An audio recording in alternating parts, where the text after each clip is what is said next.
العالمين والعاقبة للمتقين والصلاة والسلام على سيد المرسلين وعلى آله وأصحابه أجمعين. أما بعد، فأعوذ بالله من الشيطان الرجيم. بسم الله الرحمن الرحيم. ربنا آتنا في الدنيا حسنة وفي الآخرة حسنة وقنا عذاب النار. وقال النبي صلى الله عليه وسلم: أحصوا هلال شعبان لرمضان، أو كما قال عليه الصلاة والسلام. آمنت بالله صدق الله المولانا العظيم وصدق رسوله النبي الكريم. نحن على ذلك لمن الشاهدين والشاكرين. اللهم صل على سيدنا محمد وعلى آل سيدنا محمد وبارك وسلم.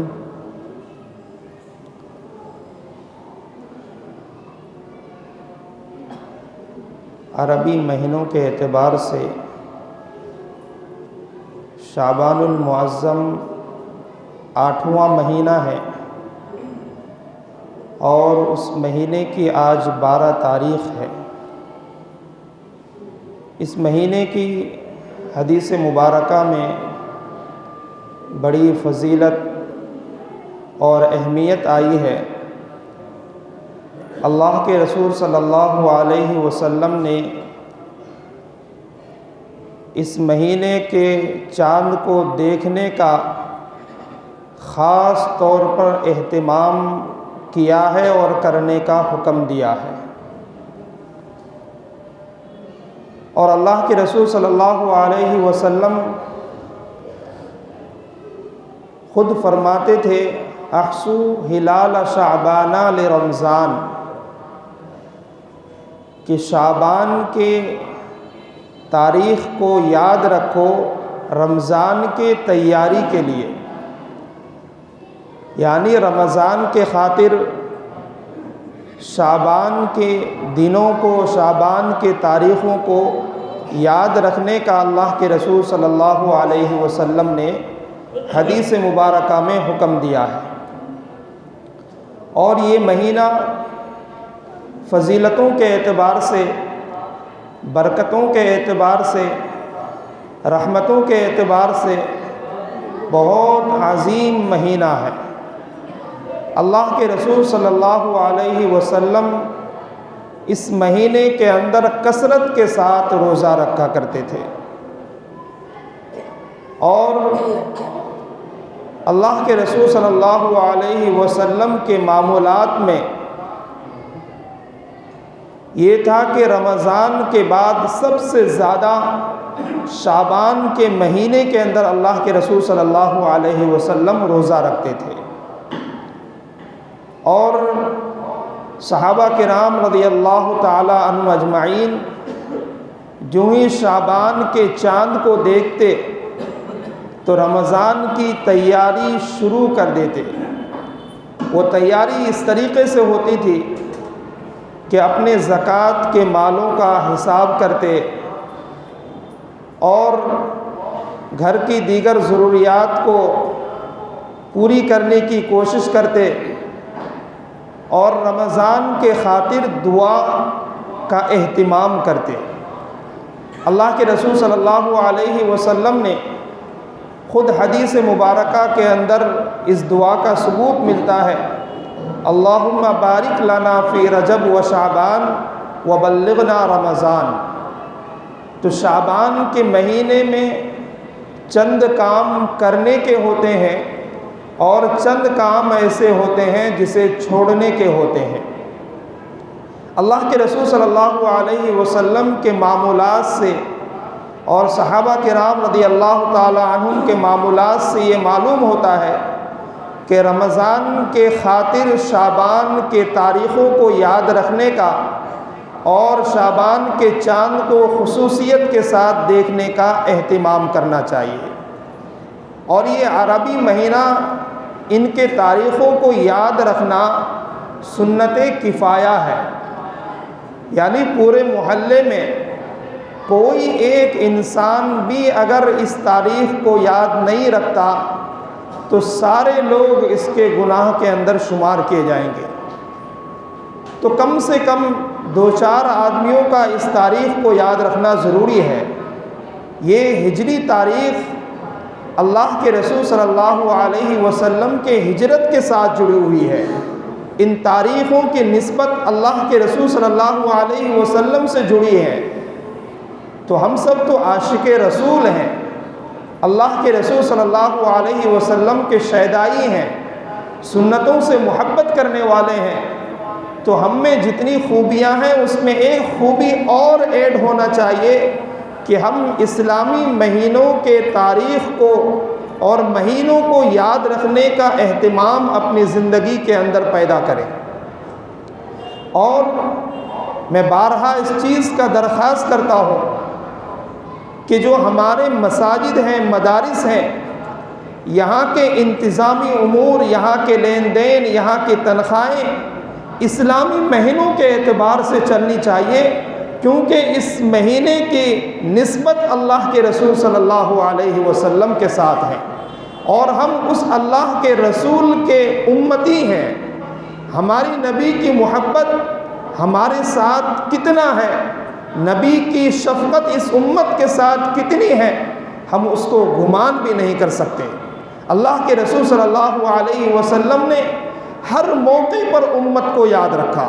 معراج میں گئے، اللہ نے سلامتی کی دعا دی اللہ کے رسول کو، السلام علیک ایھا النبی ورحمۃ اللہ برکاتہ۔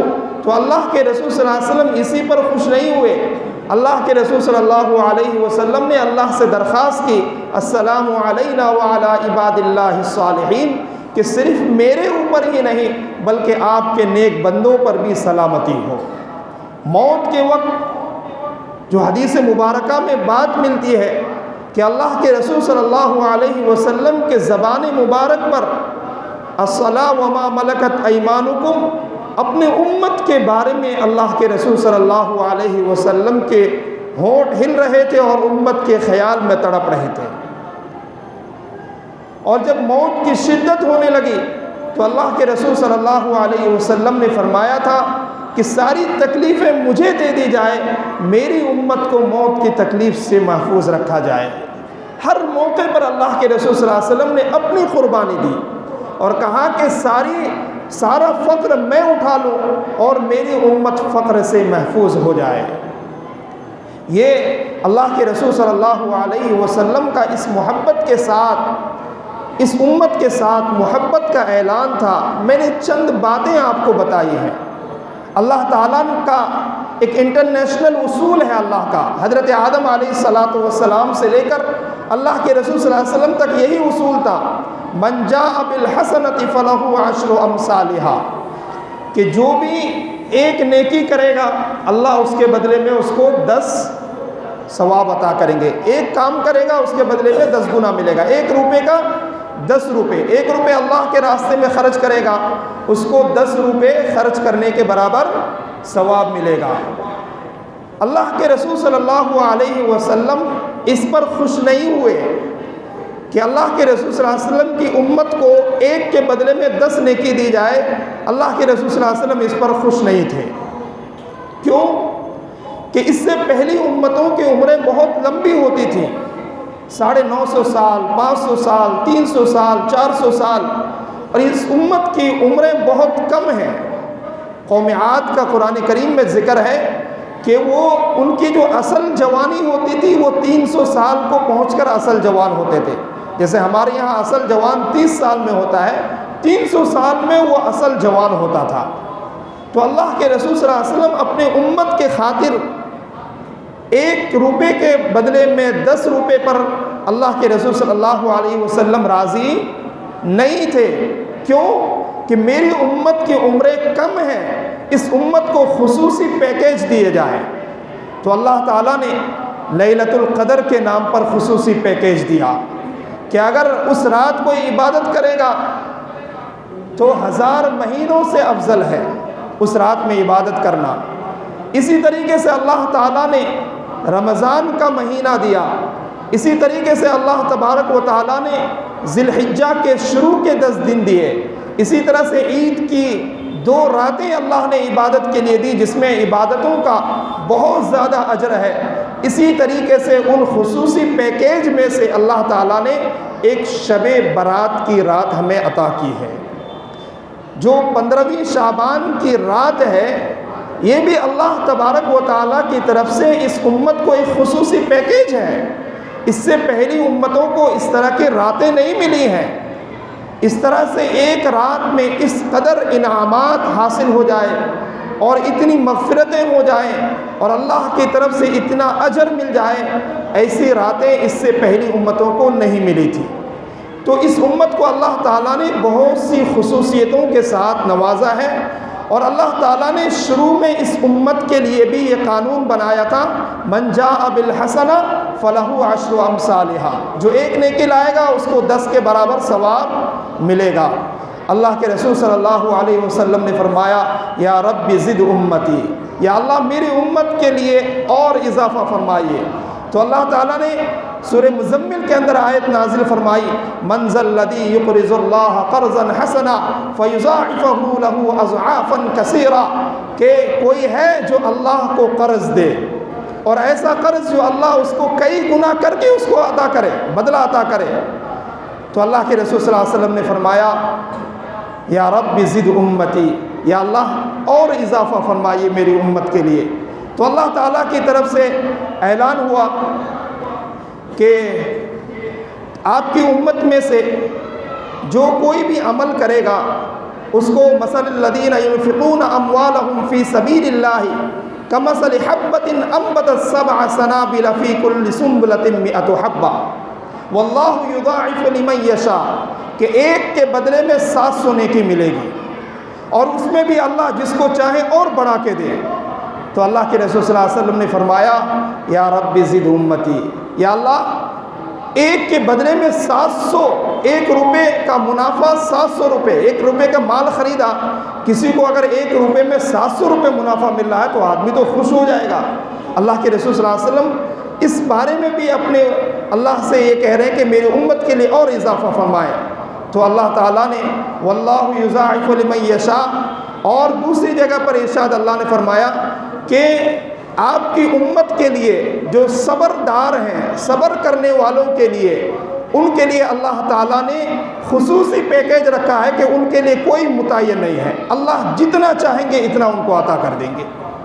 تو پھر اللہ کے رسول صلی اللہ علیہ وسلم اپنی امت کے بارے میں خوش ہوئے۔ تو اللہ تعالیٰ نے فرمایا کہ اس امت کے صابر لوگ، صبر کرنے والے لوگوں کے لیے، جو اپنے نیک اعمال پر صبر کرے، اپنے دین پر صبر کرے، اپنے نیکیوں پر صبر کرے، گناہوں کے بچنے میں صبر کرے۔ صبر کا مفہوم ہم نے سمجھا ہے کہ کسی کی میت پر رونا نہیں چاہیے، کوئی تکلیف آ جائے تو رونا نہیں چاہیے۔ صبر کا مطلب یہ نہیں ہے، صبر کا مطلب یہ ہے کہ ہر حال میں مومن اپنے دین پر جمع رہے، مصیبت آئے تو بھی اپنے دین پر جمع رہے، خوشی کا پروگرام ہو تب بھی اپنے دین میں مضبوطی کے ساتھ جمے رہے۔ اس کا نام ہے صبر کرنے والا، صابر۔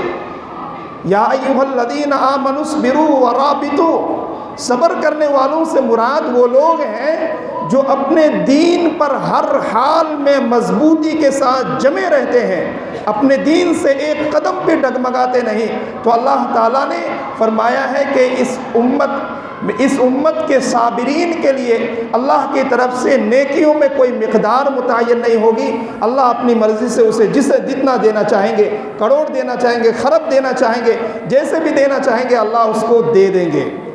اسی پر اللہ کے رسول صلی اللہ علیہ وسلم ایک لطیفہ سناتے تھے کہ اللہ کے رسول صلی اللہ علیہ وسلم نے ایک موقع پر ایک لطیفہ سنایا کہ اللہ تعالیٰ قیامت کے میدان میں ایک شخص کو بلائیں گے، اس امت کے ایک گنہگار کو، اور اللہ کہیں گے کہ دیکھو تمہارے یہ گناہ ہے، تمہارے یہ گناہ ہے، تمہارے یہ گناہ ہے۔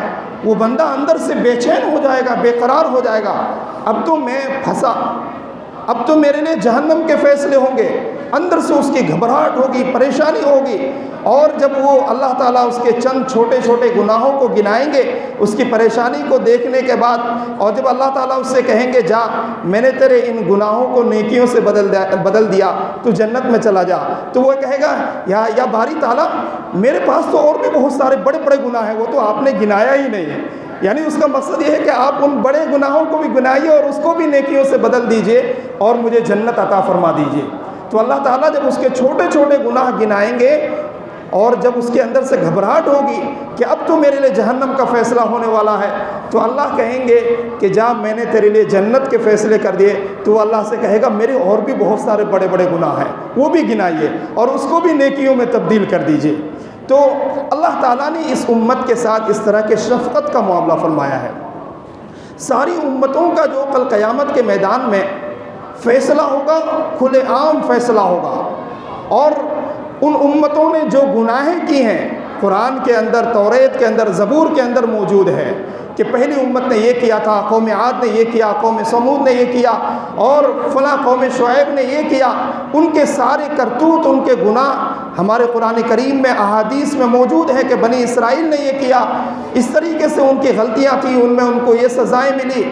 لیکن اللہ تعالیٰ نے اس امت کے ساتھ کیسی شفقت کا معاملہ فرمایا ہے کہ یہ امت جو گناہ کر رہی ہے اس کے گناہ کو نہ اللہ دنیا میں کسی کے سامنے ظاہر کیا ہے، نہ کل قیامت کے میدان میں اس امت کے گناہوں کو ظاہر فرمائیں گے۔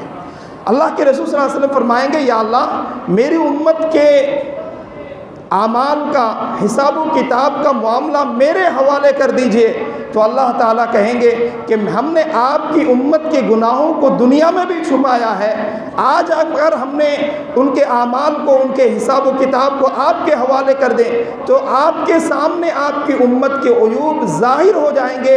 ہم یہ بھی نہیں چاہتے کہ آپ کی امت کے عیب، ان کے گناہ ان کے نبی کے سامنے ظاہر ہو جائے۔ اللہ پردے کی آڑ میں اس امت کا حساب و کتاب کریں گے۔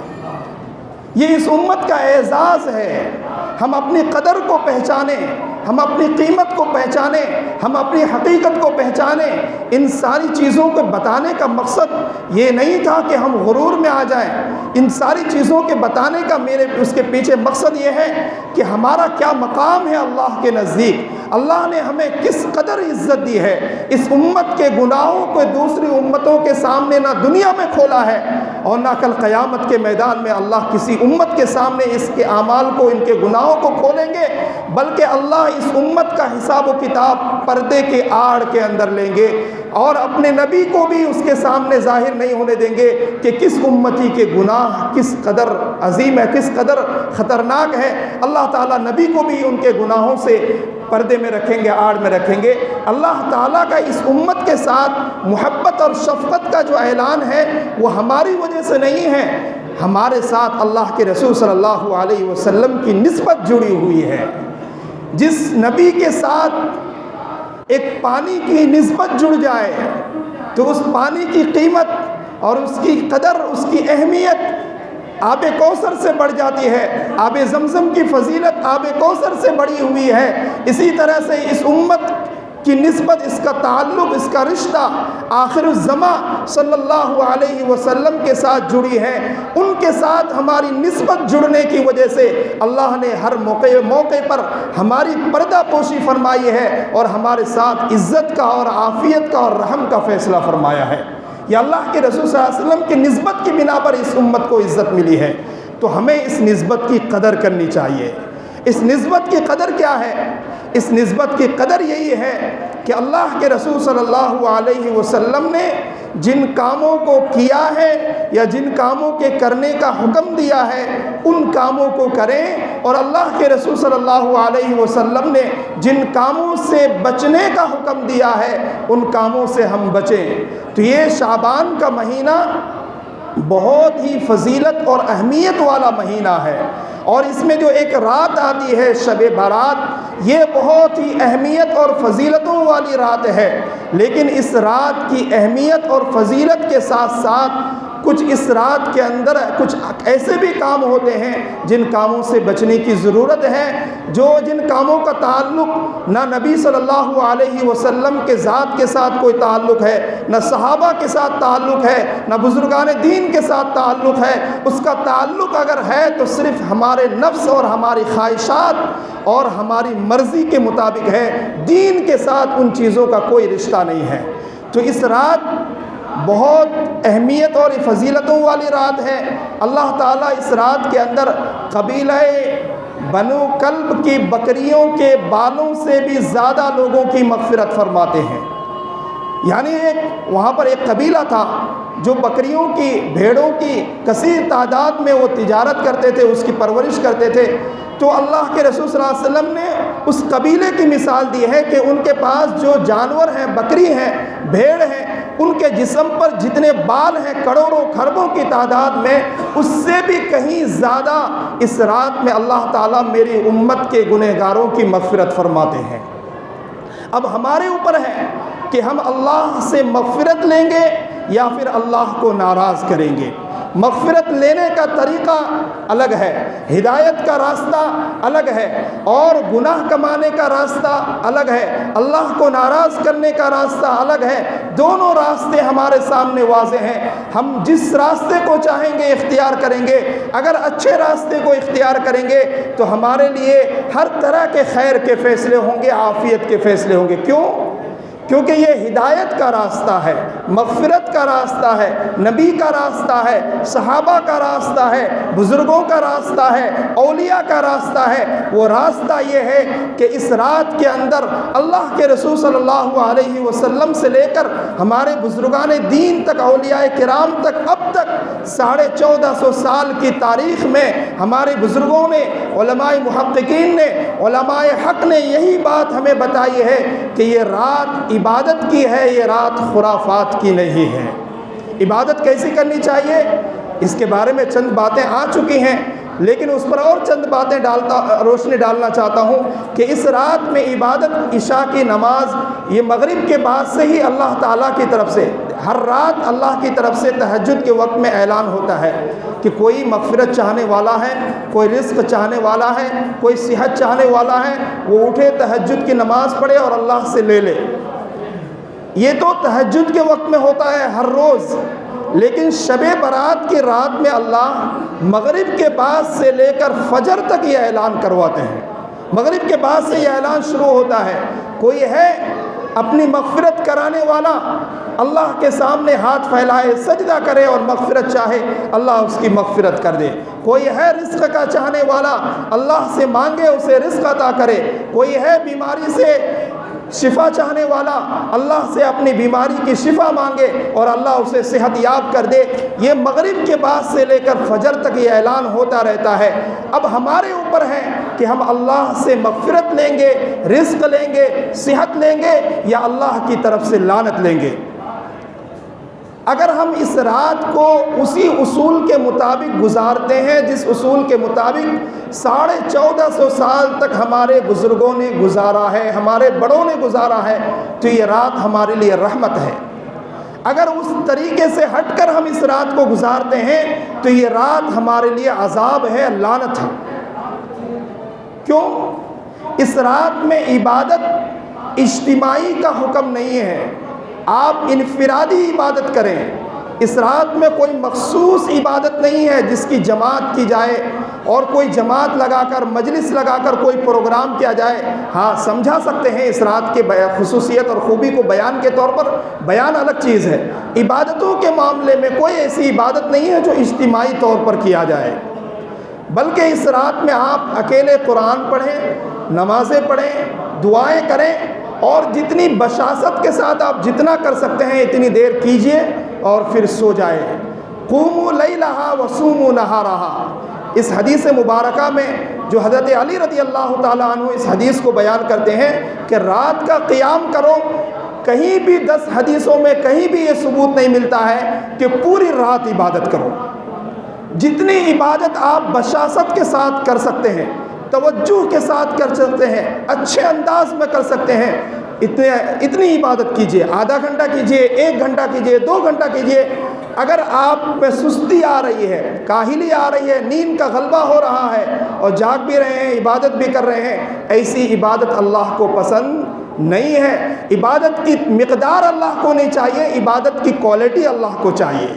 تو آپ آدھے گھنٹے کی عبادت کیجئے، بہترین عبادت کیجئے، 10 منٹ کی دعا کیجئے، بہترین دعا کیجئے اور جا کر بستر پر لیٹ جائیے، آپ گناہوں سے محفوظ ہو جائیں گے۔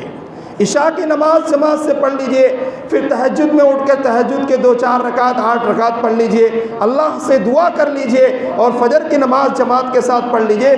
پوری رات عبادت میں آپ کا شمار کیا جائے گا۔ اور پھر آئندہ روزہ رکھ لیجئے۔ اللہ کے رسول صلی اللہ علیہ وسلم نے حضرت عائشہ صدیقہ رضی اللہ عنہا سے فرمایا کہ میری تمنا یہ ہے، میری چاہت یہ ہے، میری خواہش یہ ہے کہ میرا نام جب مردوں میں لکھا جائے، جب میرے لیے رزق کا فیصلہ ہو تو جب میرے لیے اولاد کا فیصلہ ہو تو میں اس حال میں ہوں کہ میں روزے کی حالت میں ہوں۔ اللہ میرے بارے میں کوئی فیصلہ کرے، کیونکہ اس رات کتنے لوگوں کو آئندہ سال تک مرنا ہے، ان کا نام بھی لکھا جاتا ہے، کتنے بچے پیدا ہونے ہیں، ان کا نام بھی لکھا جاتا ہے۔ اللہ کے رسول صلی اللہ علیہ وسلم نے فرمایا کہ زندوں کے لسٹ سے مردوں کی لسٹ میں میرے اس حال میں میرا نام جائے کہ میں روزے کی حالت میں ہوں۔ یہ امت کو پیغام ہے قیامت تک کے لیے کہ آپ اس دن اگر روزہ رکھیں گے، رات کو عبادت کریں گے تو اس حال میں آپ کا نام لسٹ میں جائے گا کہ آپ روزہ اور عبادت کی حالت میں ہوں گے، اور اللہ عبادت اور روزہ کرنے والوں پر رحم کرتے ہی ہیں، اللہ کی رحمت اترتی ہی ہے۔ تو یہ فارمیلٹی ہمارے پاس نہیں یہ ہونا چاہیے کہ ہم عبادت کریں، اور جو خرافات ہیں کہ اس رات کے اندر حلوہ بنانا اور طرح طرح کے چراغاں کرنا، قبرستانوں میں یہ موم بتیاں جلانا، اگربتیاں جلانا، اور خصوصی طور پر یہ تو میں نے کہیں دیکھا ہی نہیں ہے، تو پہلی مرتبہ میں نے لوگوں سے یہاں سنا کہ عورتوں کا مغرب کے بعد سے قبرستان جانا شروع ہوتا ہے۔ بھائی عورتوں کے قبرستان جانے کی تو حدیث میں یوں ہی ممانعت ہے۔ ترمذی شریف کی حدیث میں ابھی آیا تھا عصر کے درس میں کہ عورتوں کے لیے قبرستان جانا ممانعت ہے، کیونکہ اگر عورتیں قبرستان جائیں گی تو 2 غلطیاں ضرور کریں گی۔ اگر اپنے اولاد کے قبر میں یا اپنے شوہر یا اپنے ماں باپ کے قبر میں جائے گی تو وہ آپے سے باہر ہو جائے گی، ادھر ادھر کی باتیں کریں گی، وہ جذبات میں آ جائیں گی، اللہ کے اصولوں کو توڑ کر اپنی جذباتی باتیں کرنے لگے گی کہ کیوں مر گئے، کیوں چلی گئی۔ تو اس طرح کی باتیں جو شریعت کے خلاف ہیں، اور بزرگوں کے قبروں پر جائے گی تو اپنے عقائد کو خراب کر کے آئے گی۔ تو یہ 2 خرابیاں ہیں جس کی وجہ سے عورتوں کا قبرستان میں جانا ممانعت ہے، ممنوع ہے، جانا نہیں چاہیے۔ اس لیے ہماری عورتوں کو قبرستان جانے سے بچانا چاہیے۔ اور مردوں کے لیے بھی ہے کہ اللہ کے رسول صلی اللہ علیہ وسلم اپنی زندگی کے اندر 1 مرتبہ گئے ہیں، آپ ہر سال کا معمول نہ بنائیں۔ اگر آپ کو سہولت ہے تو چلے جائیے، جانے کی کوئی ممانعت نہیں ہے، لیکن ہر سال جانا ضروری سمجھنا یہ شریعت کے اندر بدعت ہے۔ ہر سال جانا ضروری سمجھنا، اللہ کے رسول، اس کا مطلب یہ کہ اللہ کے رسول صلی اللہ علیہ وسلم جب 1 مرتبہ گئے تو انہوں نے غلط کیا، نعوذ باللہ، اور ہم صحیح کر رہے ہیں، لہٰذا آپ کو جانے کا شوق ہے تو چلے جائیے، لیکن اس کو ضروری سمجھنا اور ہر سال جانا ضروری سمجھنا یہ بھی شریعت کے خلاف ہے، نبی کے سنت کے خلاف ہے۔ اس سے بھی اپنے آپ کو بچانا چاہیے۔ اور اس رات جو دوڑنا بھاگنا اور اس طرح کے جو واہیات اور خرافات اور لوگ مجلسیں لگا کر ٹائم پاس کرتے ہیں اس رات کے اندر، میں کہتا ہوں کہ اللہ کے یہاں رجسٹر میں اچھے اور بروں کا لکھا جائے گا۔ ڈریں کہ آج کی رات اگر ہم نے گناہوں میں، غیبتوں میں اور دیگر برائیوں میں اپنا وقت گزارا تو ہمارا نام رزق پانے والوں میں لکھا جائے گا یا رزق کے لیے در در ٹھوکر کھانے والوں میں لکھا جائے گا۔ ان چیزوں کا خیال کریں۔ لہٰذا ایسی راتوں کو ہم ضائع کرتے ہیں، برباد کرتے ہیں طرح طرح کی برائیوں میں، اور پھر پورے سال رزق کے لیے پریشان رہتے ہیں، شادی کے لیے پریشان رہتے ہیں، اولاد کے لیے پریشان رہتے ہیں۔ یہ ساری چیزیں وہیں سے ہمارے اوپر خرابیاں آتی ہیں کہ یہ رات یا تو آپ کے لیے رحمت بنے گی، اگر آپ برائی کرو گے تو آپ کے لیے لعنت بن جائے گی، پورے سال کی پریشانی کا سبب بن جائے گا۔ اس لیے عبادت اگر نہیں کر سکتے ہیں تو رات کو جا کر سو جائیں، عشاء کی نماز پڑھیں، فجر کی نماز جماعت کے ساتھ پڑھیں، انشاءاللہ پوری رات عبادت کا ثواب مل جائے گا۔ لیکن برائیوں میں، غلط کاموں میں اور ادھر ادھر کی فضول باتوں میں اس رات کو نہ گزاریں۔ اللہ سے اس رات سے پناہ مانگیں، اللہ سے کہ اس رات میں ہم کوئی ایسی غلطی کریں جس سے اللہ کو ناراضگی ہو، اللہ کے عذاب کا مستحق ہو جائیں، اس سے اللہ سے پناہ مانگتے رہنی چاہیے۔ اور اس رات میں عبادت جتنی کرنا چاہیں کر سکتے ہیں۔ آئندہ یعنی اس کے 15ویں تاریخ کو روزہ رکھنا مستحب ہے کہ روزے کی حالت میں ہم جب وقت گزاریں گے تو اللہ کی طرف سے جو ہمارا رجسٹر میں ہمارا نام لکھا جائے گا